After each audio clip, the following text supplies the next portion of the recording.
Oh, to be young again. Actually, you know what? You're only as old as you feel, and I must say I feel pretty young, so that's a good thing. But oh, to see young again at third base. That may be more appropriate for today's discussion on the DLLS Rangers podcast.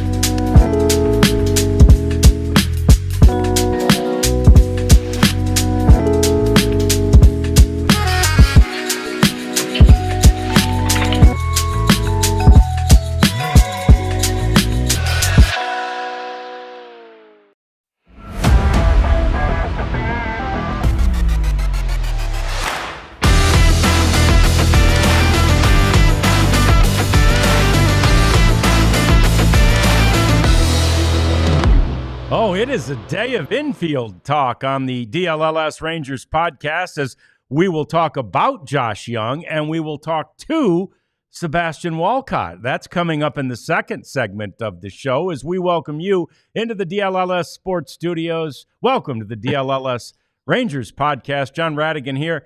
Jeff Wilson still out there enjoying fun in the sun in Arizona. At least we have sun today, but still not much warmth, Jeff. We are all jealous, and I don't want you to tell us too much about how good the weather is, lest we'll get people in the chat saying, shut up. But it looks like it's been nice out there. No complaints. We'll just leave it at that. No complaints. Beautiful, beautiful. So another non-busy day. I mean, they're all busy for the players and even for the media, but non-eventful, I guess, is a way to describe it, which is really a good thing. And we were talking just before we went on.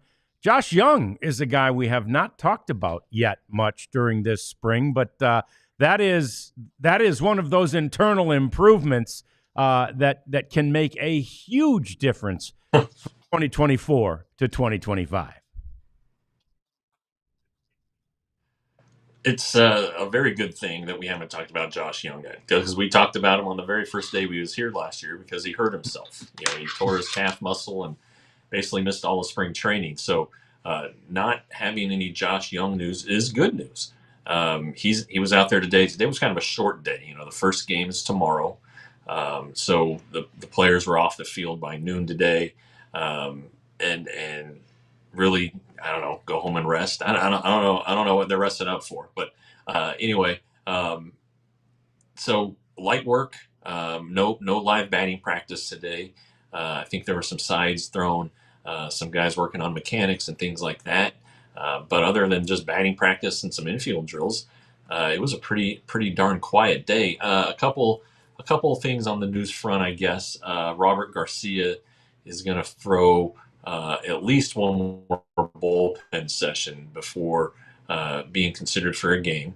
And then left-hander Cole Drake, who had the breakthrough year last year in the farm system, he has some back stiffness. So the Rangers are going to lay off him for the weekend, but they're not too concerned about it. Other than that, they're looking good. Buchanan, the pitcher who's been in overseas not the last 8 seasons, but he was overseas for 8 seasons before returning to the States last year. He sprained his ankle on Sunday, and he was on the mound testing it out today. So everything, again, on the medical front couldn't be much better. Yeah, so we're seeing some of the things in the chat that the stream is a little weak, and we're hoping and doing everything we can over here to make it better. And you did break up a little bit there on the Robert Garcia news, Jeff. Did you say he has to throw one more time, sort of a empty bullpen before he throws a live BP, or before he actually pitches in a game? Yeah, I think they haven't fully determined that yet. What would be after the bullpen? But he may throw 2 bullpens and go to a game. But they're not worried about his schedule. That's the key takeaway.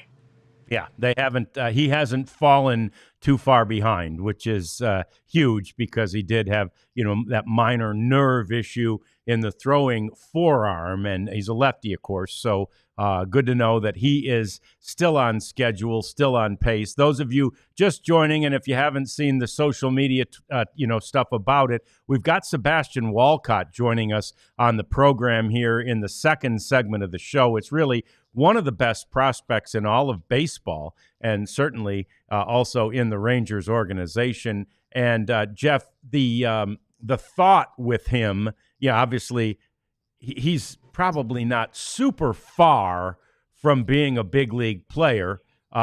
So he's a shortstop. So what's the thought with Sebastian? Yeah, and he's a big shortstop. We always talk about how big Corey Seager is. Well, I think Sebastian Walcott is bigger. And he's still only 18. He's got about 3 more weeks as an 18-year-old. And his father was 6'5" or 6'6", and his mother's a tall woman. So there's a chance that Sebastian Walcott can still grow. Now, will he grow out of shortstop? That seems to be what everybody thinks. Interesting.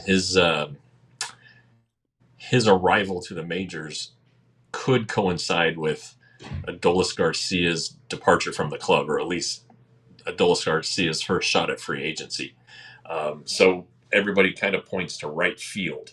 Well, maybe. I don't know how much Sebastian's played out there, but he's definitely athletic enough to do it.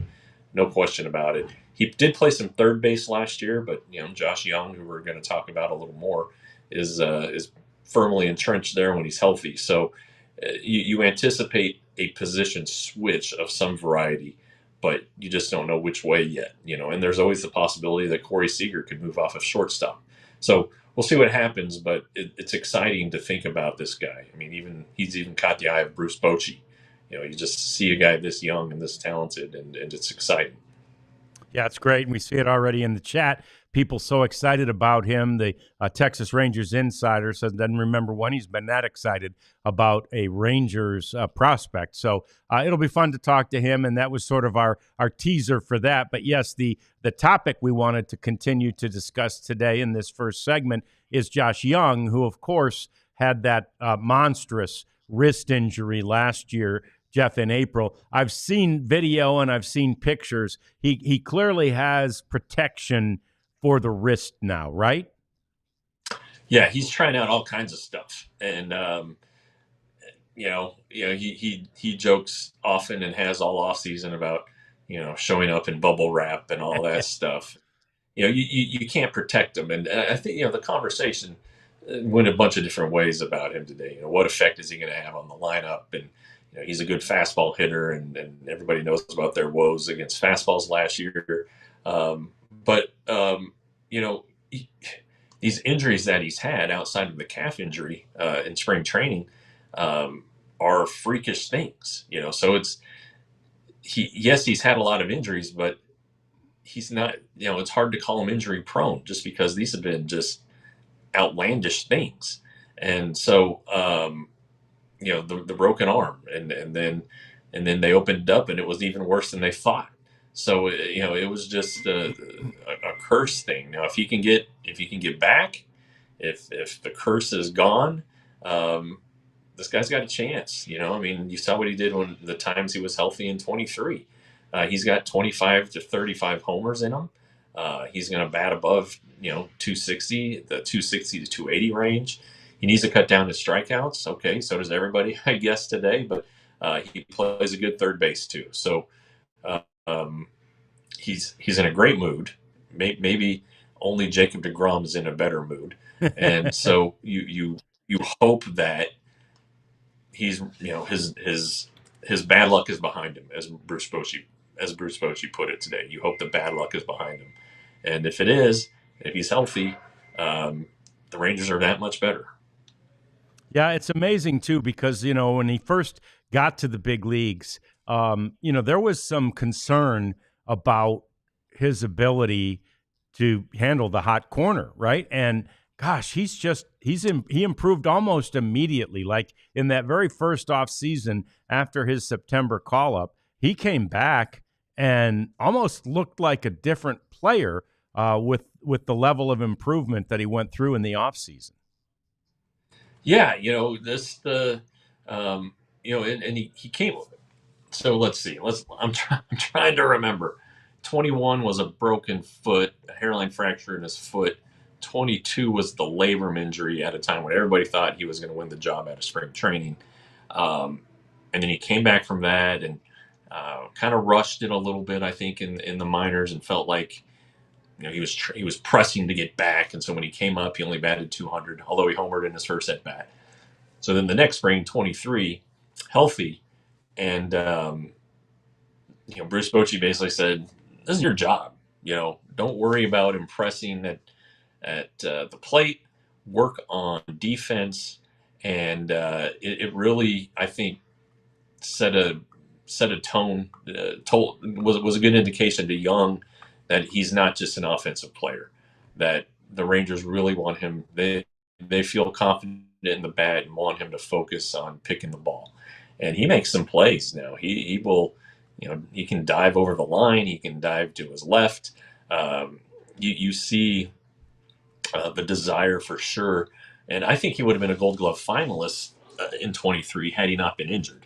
But he missed those, I don't know, 5 weeks in August and September with the broken thumb that needed to have surgery. And I think he just kind of fell out of mind because that's right about the time when the Gold Glove balloting goes around the coaches, and so he just might have been out of sight, out of mind situation there. But the Rangers have a solid player there. He just needs to be there.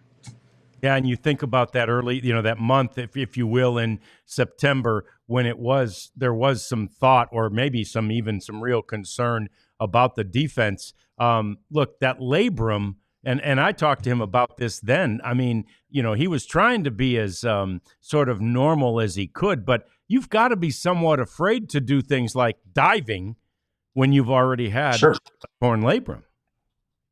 Well, I mean, that's what, ultimately the labrum tore while he was lifting weights, but it was a accumulation of damage to that region from diving. A lot of it's from diving, and stretching out, and your weight landing on that arm and all of that joint taking the brunt of it. So yeah, but I came out that July, right out of the All-Star break, and it was hotter than hell here. And he was out there, working out, and sat down and talked. He said he had dived for balls, and that wasn't a concern.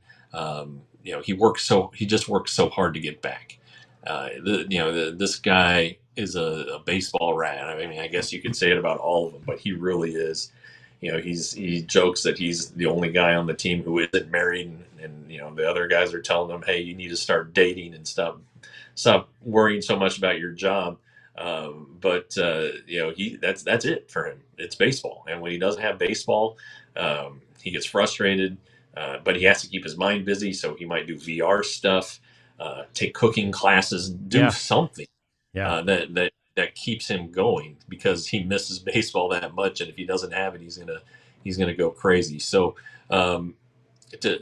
just in talking to him a couple times this spring, this was really the first time he did a group session with us, and he's just dang happy, and that's kind of the tenor of my story that's going to be written here. I've at least written the lead, and it'll be on the website a little bit later. And hey, we were going to save this for later, John, but we might as well say it now. Come and Die Hard, man. $48. We have a spring training special that we're going to talk about later on. Yeah, it's a great deal. There you see it, and we were all tweeting about it earlier as one of our bosses said, "Hey, let's make sure we get this out on social media platforms." And so we all did today. And it's just another reminder of what a great deal that is for you. So, and again, happy Josh Young really can be something that makes all of us very happy, because watching him play can just inspire happiness among Rangers fans. Watching him excel inspires even more. So that's great. That's good information there. We don't want to get behind today, because we've got a big deal happening here in the second segment, as Sebastian Walcott will be joining us on the show here in just a few minutes. That's one of the things that's coming up on the DLLS Rangers podcast. First, though, I've been somewhat negligent in getting these babies back for their repair. I've told you before I was going to do it the Shady Rays. The only thing wrong with them is there's a little piece of rubber right there that's loose, and so it affects putting them on. It stays so anyway. They work fine once I get them on. They're great. They're wonderful sunglasses. I love everything about them, and we know they have this warranty, so I feel like it's worth it to send them back in and see how it goes, because that way I can report to you. I can offer a testimonial as to how good it is. I expect it to be very easy. I am now officially working on this. I've been somewhat negligent in not pulling the trigger on doing it. But anyway, we'll keep you posted. We're going to get this done. Either way, you should get a pair of these. They're the favorite sunglasses I've ever had. Before kids, I was like buying the hundreds of dollars sunglasses. After kids, I scale back on that a little bit, but these are every bit as good as any one of those. ShadyRays.com, 35% off polarized sunglasses if you use the code DLLS. And before it's Sebastian Walcott time, John, you know what time it is? Game time! There you go. Guys, this is the app that they've really become a big friend of DLLS and the ALLCITY network. It's a great app if you need tickets to anything, okay? Especially in our area. You can do TCU and SMU. You can do, obviously, the Big Four, as I like to call them. Rangers tickets will be regular season tickets. I'm sure will be on there when the regular season starts, if not before then. Maybe they are now. I haven't checked. But you know what? This is the app. I mean, all-in pricing. That's what it shows. And I think that's the biggest thing when you talk to people about when they buy tickets and they're like, oh, my God, and then the fees afterwards. Now, you know what you're getting into with Game Time. And if you use the code DLLS, you will get $20 off your first purchase. So download the Game Time app, DLLS, for $20 off that first purchase. Yep, good idea. It looks like the feed has worked itself out. I believe the Prophet did something to enhance it as well. So we've got the stream working well, and we're anxiously anticipating the arrival of Sebastian Walcott, who is joining us now from Arizona as well. And it's awesome to have an opportunity to chat, Sebastian, with you. We appreciate you joining us. And so how's it been? How's Major League Camp been for you thus far? It's been good. It's been a learning experience. Just learning from the older guys, just soaking up as much knowledge as I can, and just I'm enjoying it so far. We start games tomorrow, so I'm really looking forward to it. But it's been a real fun experience so far. Yeah, Sebastian, John hasn't been out yet, but you're right next to Marcus Simeon and Jake Berger, and then Josh Young, and then you're two chairs away on the other side from Corey Seager. What are these veterans showing you or telling you while you're in your first big league camp? Just telling me like what to do. Always be on time. Always work hard. Just the simple stuff. Just like because everybody's watching. There's always eyes on you. So just continuously working hard. Just doing what I do and just being me on the field. Don't try to cost anybody game. Just play how I play. I remember 2 years ago when you came here for the first time or your first spring training, and we talked to you then. Um, that's only 2 years ago, but you have Yeah. changed a lot. You have learned a lot. Uh, What do you think the biggest thing you've learned about being a professional ball player is? I would say the maturity. You have to be mature. You have to be mentally prepared every day. And I think from day one of being a pro to now it's been night and day. Mature wise and being mentally prepared for every day. It's definitely been a big step for me. I feel like I'm mentally locked in every day compared to 2 years ago, and I think I'm ready to attack the season mentally. Hey, so What wait a what minute. Two years ago, Sebastian, did you even have a driver's license at that point? No, no, I just got my driver's license this off season. I figured that. That's amazing. Does it dawn on you as you look around and see, some of the guys have some real age on them, but does it dawn on you? Do you feel really young in that clubhouse? Not really. Yeah, you see guys like when on the field, maybe you feel young because you don't have that power that like they do, like Adolis, Seager. Like you see those guys hit, like it's like, gee, that's he's really strong. But in the clubhouse, everybody's just the same. Everybody's having fun. Everybody's talking with each other. Cracking jokes. So I think the mindset is not really I feel young is like when I get onto the field, it's like you could definitely see the difference there. But in the club, it's not really. So when I saw you in January, I thought you were taller. You're definitely bigger. What did you do in the off season to get your body ready for 2025? I definitely got after it a little bit more this off season. Um, I ate more. I lifted heavy, and I just think being consistent with my meals, make sure I'm eating healthy food, and making sure I'm taking care of my body in the weight room and off the field were key. And I think everybody has seen the progress. Everybody said I've been looking good, so that's a good sign. But I think the main key is to maintain this during the season, make sure I'm not losing any strength, not losing any weight, and just being consistent with my workouts and my meals. So I mean, Sebastian, you've what have they seen. told you to expect for this year? I haven't heard anything. They just want me to do my thing out there during spring training, so but I haven't heard anything from them so far. So last year you played some third base. Have they? Do you would you feel comfortable if they said, "Hey, go play some right field or some left field, or go play some first base"? I don't know. I know you want to play shortstop, and you're doing it, and you're still moving Yeah. great. But just I'm wondering if you've had any thoughts about other positions. It doesn't really matter as long as I'm getting my at bats and helping the team any way I can. It doesn't really matter to me. It's a team sport, so if I have to play another position to get somebody else in the lineup and they can help the team win, then I'll do that. But as long as the team is benefiting from it and I'm helping myself and helping the team, I don't care where I play as long as I'm getting my at bats and producing for the team. In the meantime, as you are at shortstop, you learn from a guy like Corey Seager. That's a pretty special guy to learn a position from, isn't it? Yeah, yeah. Corey's a big guy, big shortstop. We're like 6'5" each, but he's a little bit bigger than me. But he's an awesome guy. Just watch him take ground balls, like watch how he moves, and because he's experienced, he's been playing shortstop his whole career. So learning from a guy like him is really special, and I could definitely learn a lot from him. So last year you started off a little bit slow, as you've admitted, but you took off. Um, was it just getting comfortable, or was there a change that you made somewhere along the way? It wasn't no physical change. It's more mental than anything. I think mentally, at the beginning of the season, I was just trying to do too much. Wasn't really playing my game.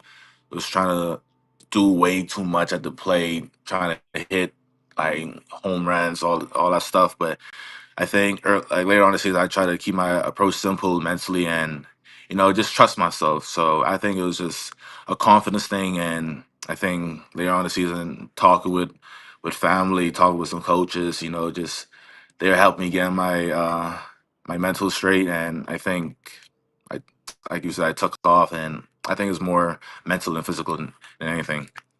Despite Were that you slow trying start to? last year, Sebastian, you made the futures game, and you had another person from the organization in Emiliano Teodo as a pitcher on there. But what was that futures game like for you? Oh, it was amazing.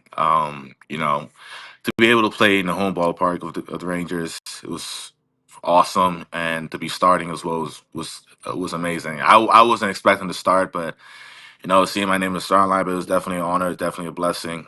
And playing defense behind Teodo was definitely amazing. Hopefully, we could do that for many years to come for the Rangers, and hopefully we could be a part of many championships together as well. Hey, so yeah, you played the futures game. You were widely regarded as the Rangers' top prospect, or at least one of the top two with Kumar Rocker. Um, is that Do you have to block that out Was that maybe something you were trying to live up to last year? I try to stay away from that type of stuff, especially during the season, because you can definitely get in your head a little bit. But mentally, I wasn't really focused on that. I was just trying to play my game. I was just focused on playing baseball and not really listening to the outside noise. So maybe during the off season a little bit, but not really during the season. I would guess because you got a week in Frisco last year. I would guess that you're going back there. And we're big Carlos Cardoza fans. How much does Carlos as manager drive you guys and teach you guys? I mean, Carlos is awesome. Like when I got there to in Double A, he was awesome. You see why Frisco is so good that year because the way Carlos manages games and how he manages himself during the game is it's awesome. Like pre-game stuff, he's making sure every guy's getting a work in, no matter if it's game 1 or game 130.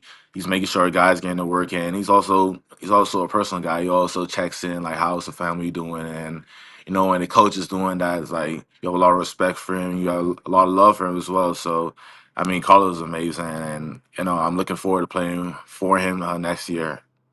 Hey, one of our viewers, Sebastian, has a good question. Are you working out with Adolis? No, no. I'm not working out with Adele. Yeah. His workout's a little bit more intense for me. I can't keep up with him. He's a massive guy, so the way he lives, I can't wait. I can't live. You too could have arms like that. I wish. I wish. I wish. Yeah. Hey, sorry about the apparent construction going on below me. I hope nobody's ears are getting blown out like mine with this banging. So Sebastian, tomorrow is the first game. You're gonna be filling in once the starters leave. And just how excited are you to maybe get to face some of these like really good big league pitchers who come through the Cactus League? I'm excited. I got a few big league games in last year, but I'm definitely excited to be a part of it this year. Looking forward to seeing the Orange, just see how it is in the big leagues, and just take mental notes. And when I do get my opportunity to play in the big leagues, I'm prepared for it, and I'm ready to produce. So, Sebastian, what do you do? Because the days so far, anyway, at spring training, you're done fairly early.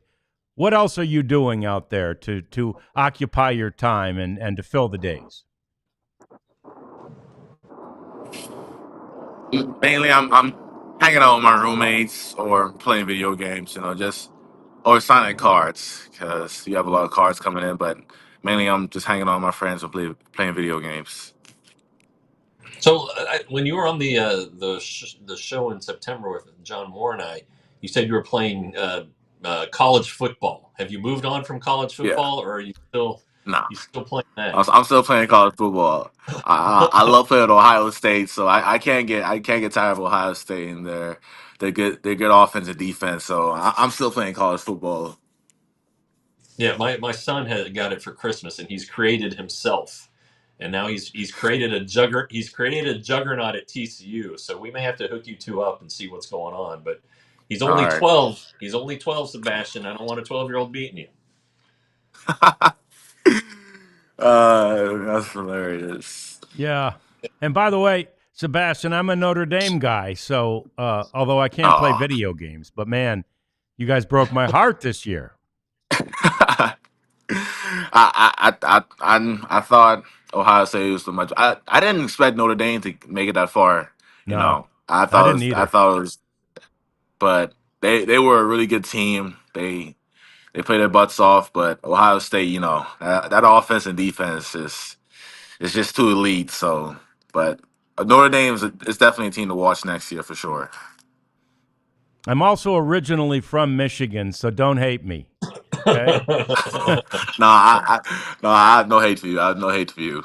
All right, I appreciate that. Well, man, we appreciate you so much, and I haven't had a chance to meet you in person yet, but I'll get out there and I'll say hi, and and we really look forward to watching you wherever you are this year, and watching you exceed and excel at the big league level whenever that happens I, for you too, man. I Thanks for appreciate joining that. I us. appreciate it.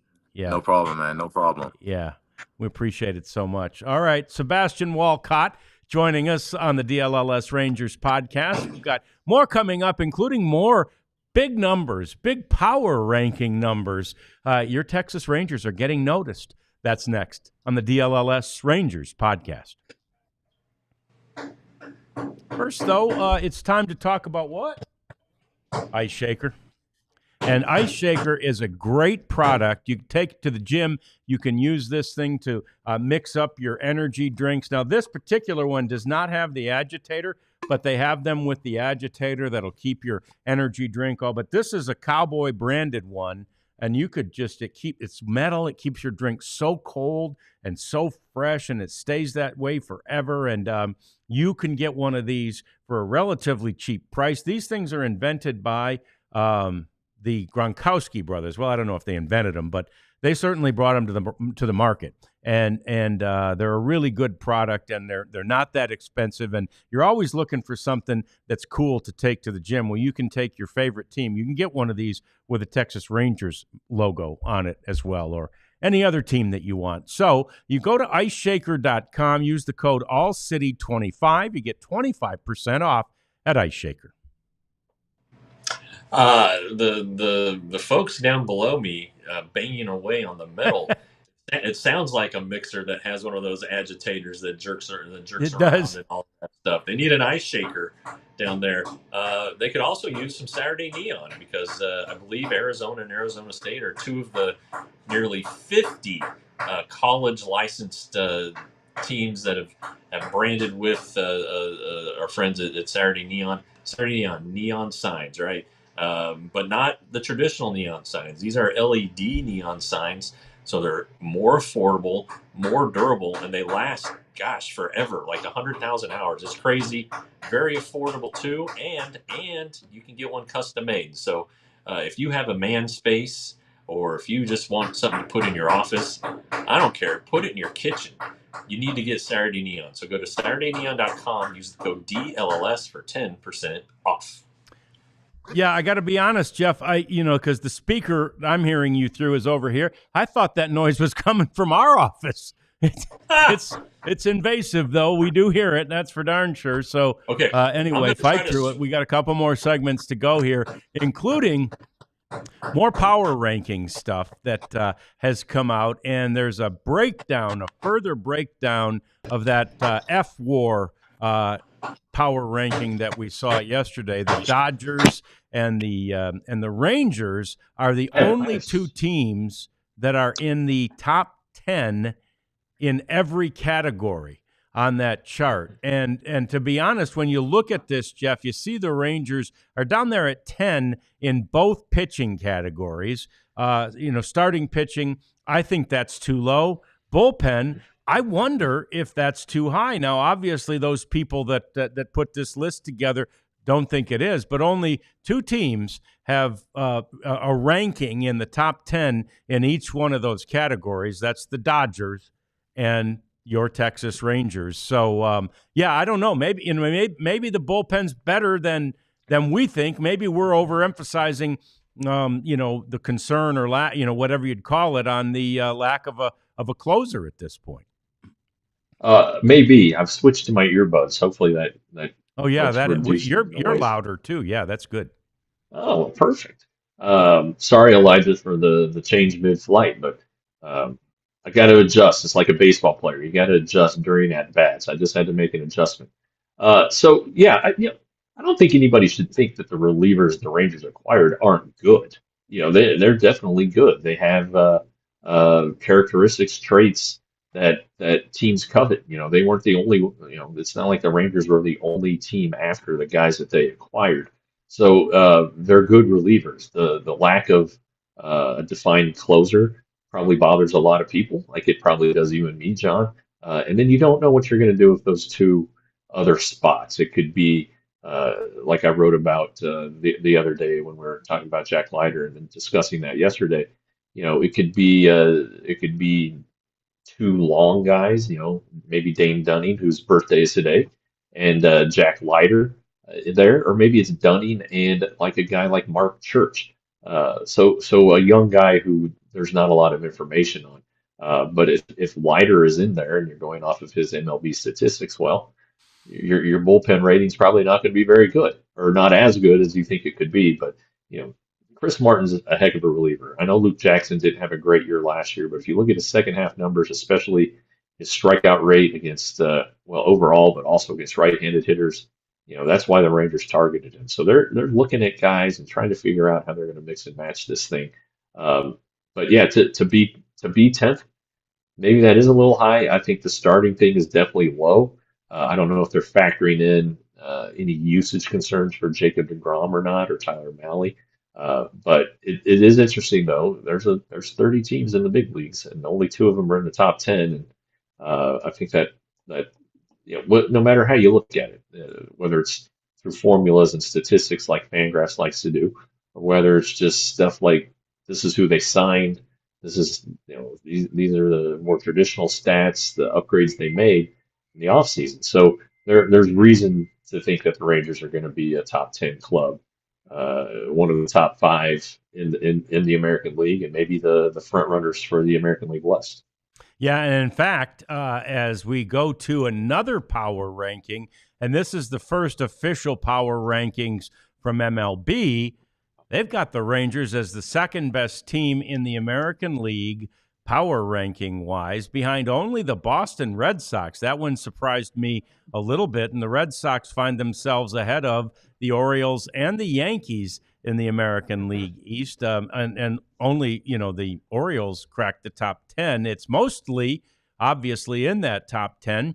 It's mostly National League teams. That's where apparently MLB thinks anyway that all the power is this year. And of course, the Dodgers are at number 1. But very interesting to see the Rangers in there at 5 on that list, and behind only the Red Sox, Jeff.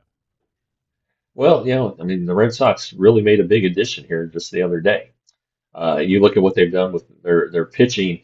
They're getting guys back from injury this year. They added Walker Buehler.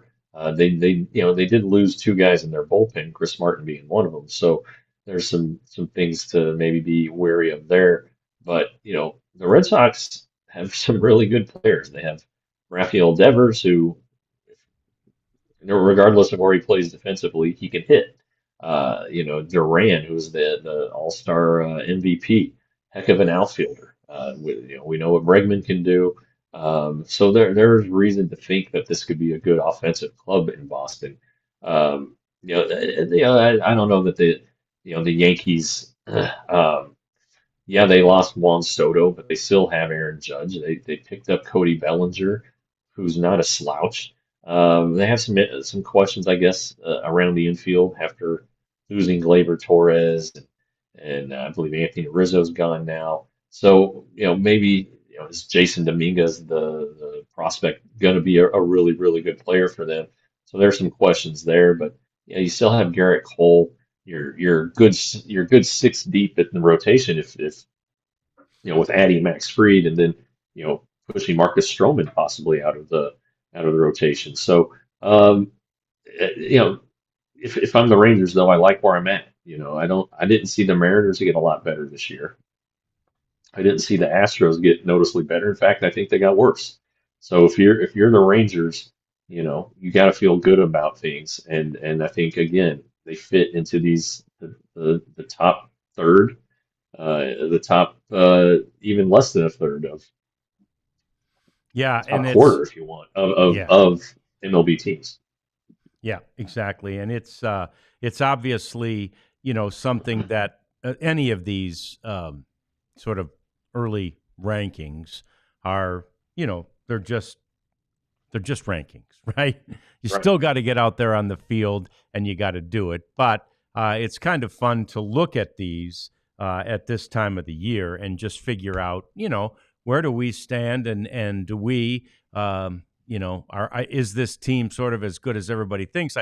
One of the things we talked about in the description of the show today is just that the Rangers are trying to prove that 2024 was the aberration, right? That 2023 is more like what this team is going to look like going forward. Josh Young mentioned that today. Did he?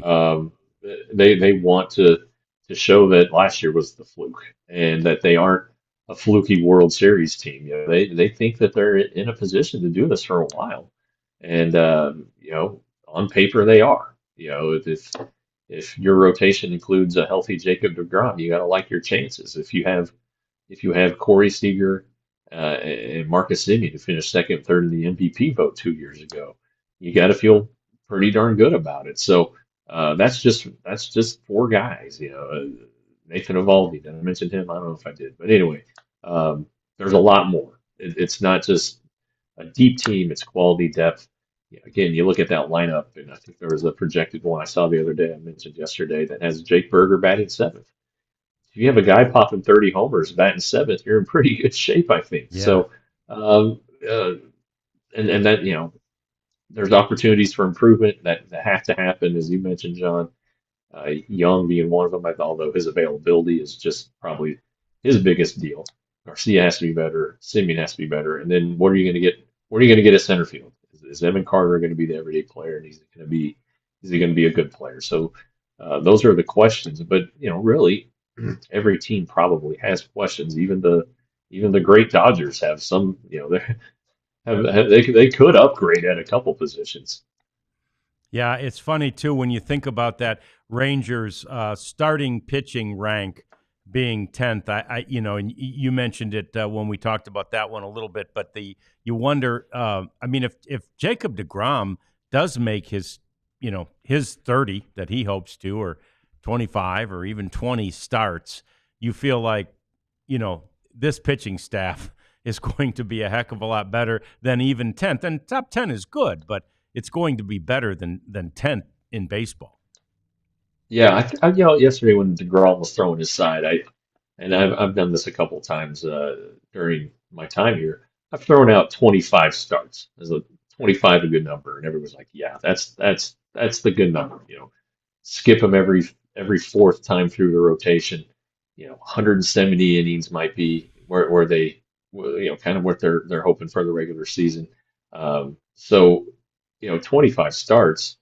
If you stick to his short, small sample with the Rangers at least winning percentage, it's 778. I mean so you're winning 78% of the time. That's 80%. 80% of 25 is 20. So you're going 20 and 5 in the games he starts. And gosh, that's pretty good. That gives you a leg up in a lot of spots, and that doesn't include DeGrom, Eovaldi, Malley, Gray Bradford, maybe some Rocker, maybe some Leiter in there. So there's reason to be optimistic about the rotation. Yeah, and rightly so. And you didn't even mention John Gray, who, again, when he's right and when he's healthy, and he's never had arm issues, right? His injuries have always been something different, even though he has been hurt in somewhere or another every year here. But man, his stuff is just so electrifying. Yeah, it really can be, and he's working to add more pitches to his repertoire, and then he wants to. I've seen him break off some curveballs, trying to just give something else to hitters to deal with, and Jack Leiter is throwing the two-seamer. He's trying out a different grip on his changeup.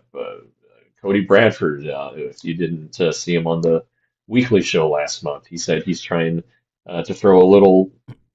Kind of more of a cutter than a slider. He'd thrown a slider in the past. Just a fourth pitch again, it's just a different look. And if these guys can do that and command them, and maybe they only have to throw them 5 times a game. It just puts it in a hitter's head, and maybe gets an out, maybe gets a swing and a miss, gets you in an advantage count. Anything like that can help. So these guys are trying to get better. It's not just coming out with the same stuff. They know they have to adjust. They know that there's a big book on scouting reports on them and what they have to do to be successful. So mix it up a little bit, and don't be complacent with what you have. Always trying to get better. Yeah, it's a great point, Jeff. These guys are allowed to get better every year, and plenty of them do. So we'll be anxious to see some of those improvements. That's the internal improvement that Bruce Bochy and Chris Young have talked about, where they expect to get even better than last year as well. So more coming up as we clean this thing up. It's our batting cleanup segment coming next, and some fun stuff to talk about as we continue on the DLLS Rangers podcast. Hey, don't forget about those special St. Patty's Day shirts, though, that we have at store.allcitynetwork.com. These are fun, and it's a great day to celebrate. And you still got plenty of time to get your St. Patty's Day shirt. They're on the merchandise website now. They're ready to go. They're ready for you to make your order. I tell you this, it won't just be this St. Patty's Day that you wear these, because these are high-quality products. And so, you probably don't want to wear the St. Patty's Day shirt to the 4th of July party, right? You just wear it a couple of times in March. You tuck it away in the back of the closet or in your drawer, and you pull it back out next year on March the 17th. So be a little tradition for you. And that's if you don't spill too much green beer on it, although they're all green. So it's not like you're going to stain it. I love the idea of these St. Patrick's Day shirts as we celebrate the wearing of the green at store.allcitynetwork.com. John, I have a confession. I've never had a green beer. I just prefer my beer gold. So yeah, cold or green dark. beer is just like cold regular beer. Except with some additives and yeah. All right, maybe I'll try one this year. Anyway, look, we talked about it in the first segment. We're going to talk about it again. We have a spring training special. All right, to become a DLS diehard.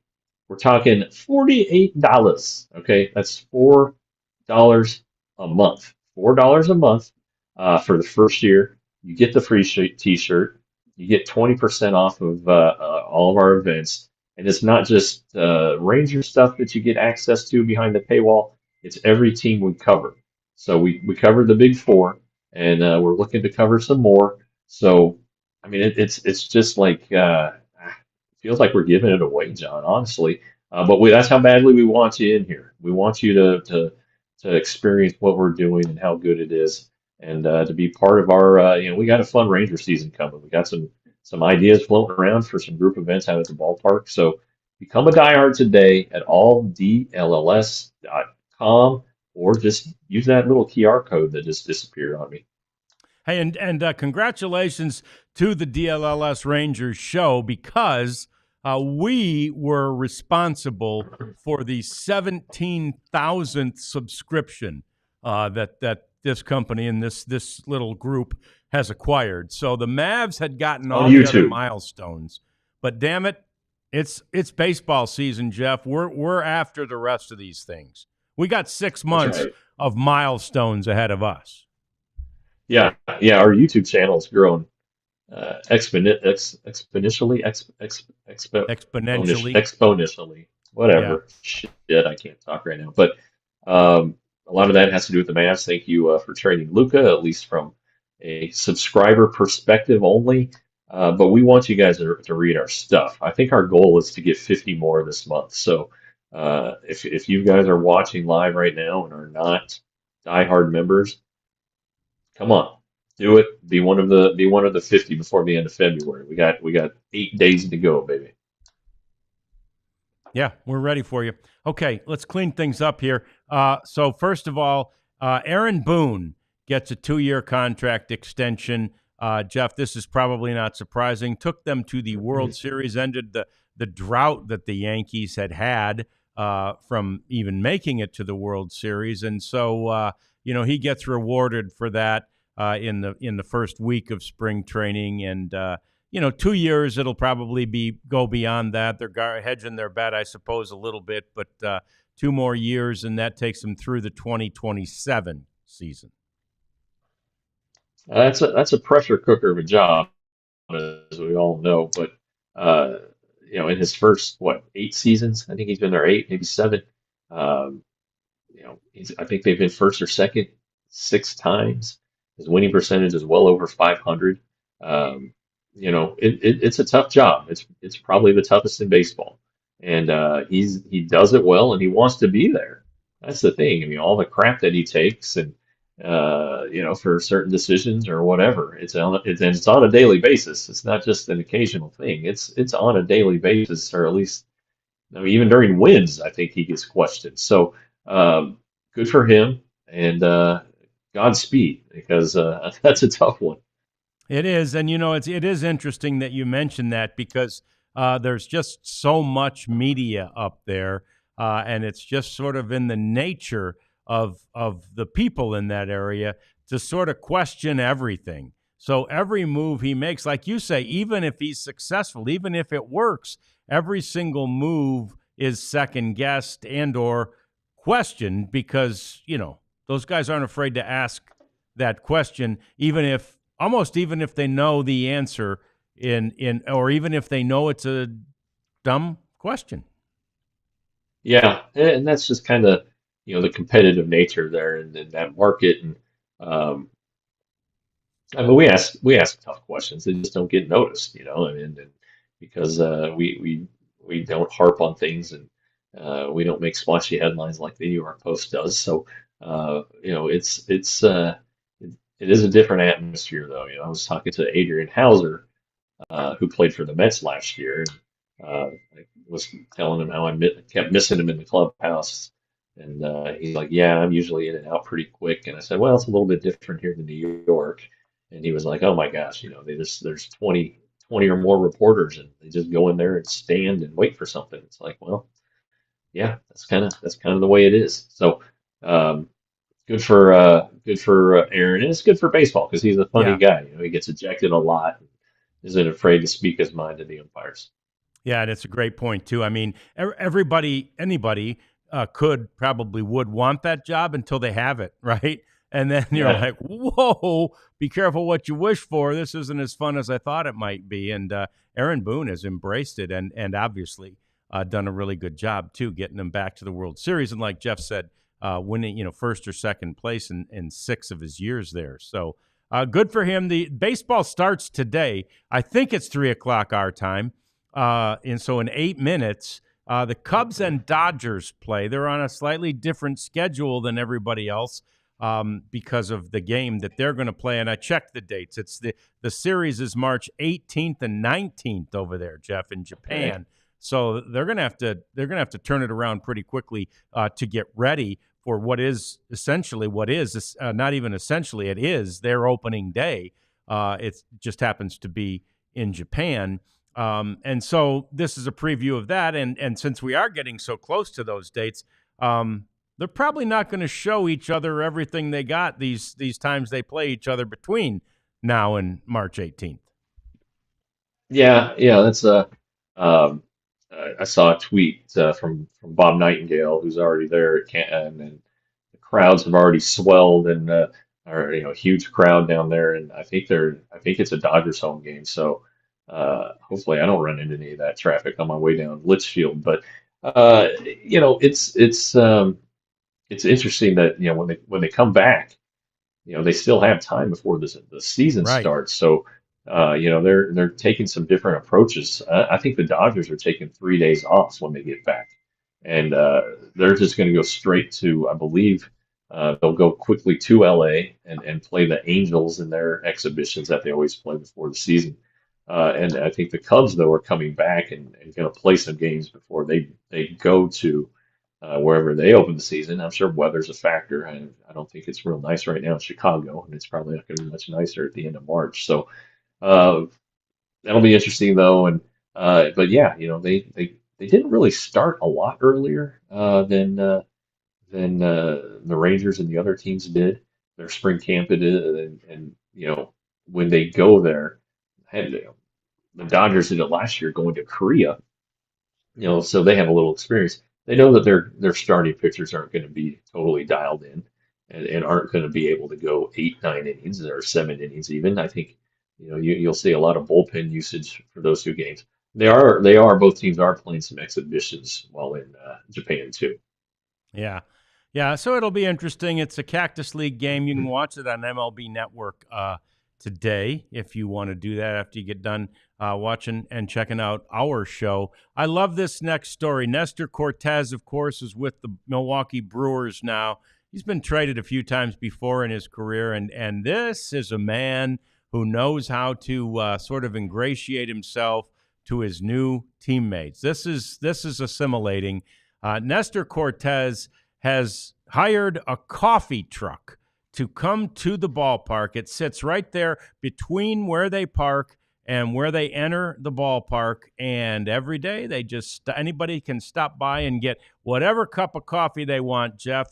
Anything from a cup of Joe to one of the really elaborate lattes that any number of these guys might like. And then, of course, at the end of the spring, Nestor will just pick up the bill for that. And yeah, man, that's a way to say, hey guys, welcome. I'm here. Yeah, and what a nice little contract for the Yeah. the little the folks doing it out of the back of a truck. Hey, that's not a bad deal for them either. So hopefully it's a long-term arrangement for them. But that's pretty cool, And you don't hear a lot about teammates who sometimes do those things. You remember our good pal Shin-Soo Choo. They're I don't know, in the late 2010s. There'd be one day where you walk through the players a lot and somebody be out there with a grill, with, multiple grills, just, fire and flames everywhere. Shin-Soo Choo was paying for the minor leaguers to have like a deluxe lunch, so steaks and all kinds of stuff. And Chu did it multiple times. He did it. He would do it once every spring, and then of course this one did get some publicity. But Shin-Soo Choo, the year of the COVID and minor leaguers were out of work, he gave every minor leaguer in the Ranger system $1,000. And it's things like that that ingratiate yourself to your teammates.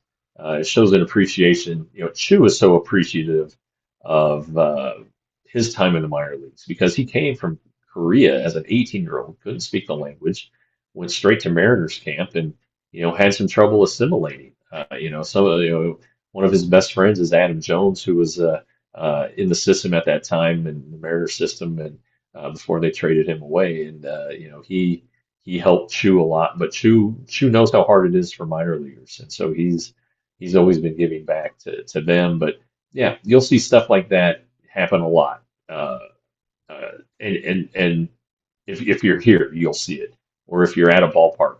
But a lot of times it doesn't get reported on. Now that's not a shot across the brow at Nestor Cortez. He might not have wanted it reported, but it is. But that shows you that these guys care about each other, and of course they have the resources and wherewithal to go ahead and rent out a coffee truck for 6 weeks. Yeah, we're hearing you a little better, but I thought you said Abby Jones. I was going to say he's best friends with Abs. I'll be danged. But yeah, I misunderstood. And by the way, Rhonda weighs in. Thanks, Rhonda. So I guess what I saw, it's 3:00 Eastern time that the game started because it's in the third inning right now. It's the top of the third. Dodgers lead that one 3-1. We can count on our chat to keep us honest. And so nice to know, Rhonda. Thanks for letting us know that. They're playing baseball. The Cactus League is underway, and so we got to get one last thing in, Jeff, and that is the sort of pitching setup for tomorrow for the Rangers. Yeah, Nathan Eovaldi is going to start. He's probably just going to pitch one inning. Dane Dunning is down to pitch 2, and then I forgot who all was in my tweet, but Jacob Latz, the left-hander, not Daniel Murphy, Patrick Murphy, who's an interesting guy who has caught the attention of some of the pitching coaches. Robbie Ahlstrom, he was on the weekly show last week, and there was another. Oh, Yerson Garabito, and there may be some pitchers. I'm sure there are some pitchers who are going to be available from minor league camp. There's a group of minor leaguers who reported early so that they could be extra players in the big league games before their camp starts. Well, that's fantastic. We will look forward to that tomorrow. Game 1 of the Rangers portion of Cactus League play against the Kansas City Royals. They're their camp mate, if you will, there at Rangers Spring Training. Jeff, thanks for all your great work again. We appreciate you, and we appreciate each and every one of you, because without you, there's no us. We'll see you again tomorrow on the DLLS Rangers. Oh, hang on. Prophet wants us to go a little longer, Jeff. A little longer. So that doesn't mean what I was saying is insincere. We appreciate all of you chatting with us. We really appreciate you keeping us honest, because, sometimes it's going to happen. It's going to be. God knows I need the help. Yeah. But I hope everybody liked Sebastian Walcott. He's come so far. Yeah. Since my first interview with him in just 2 years ago. He was 16, and you were fighting to get a sentence out of him. Now he's able to, he feels a little more comfortable. I'm sure that has a lot to do with it. But good kid, and look forward to years ahead of him. I saw Uncle Ted there in the chat, thinks he's a bust, couldn't even hit 800 OPS and high A ball. Well, Uncle Ted, look at the numbers after about May 15th. I think you may change your mind. Yeah, I agree. And the kid, he was amazing to me. I mean, very poised, and like you said, I wasn't a part of that one 2 years ago. So it's not surprising that a 16-year-old kid surrounded by a bunch of guys that look like us asking him questions is like, whoa, what do I say here? But he was great, and I thought honest and fun. So anyway, we hope you enjoyed that. We did, and we'll continue to try and bring you guests like that throughout the course of this program and throughout the course of spring training. That's going to do it. Now we can go, Jeff. We appreciate you. We appreciate all of our chatters. We appreciate the Prophet, and we'll see you again tomorrow on the DLLS Rangers podcast. We all silly like the mayor.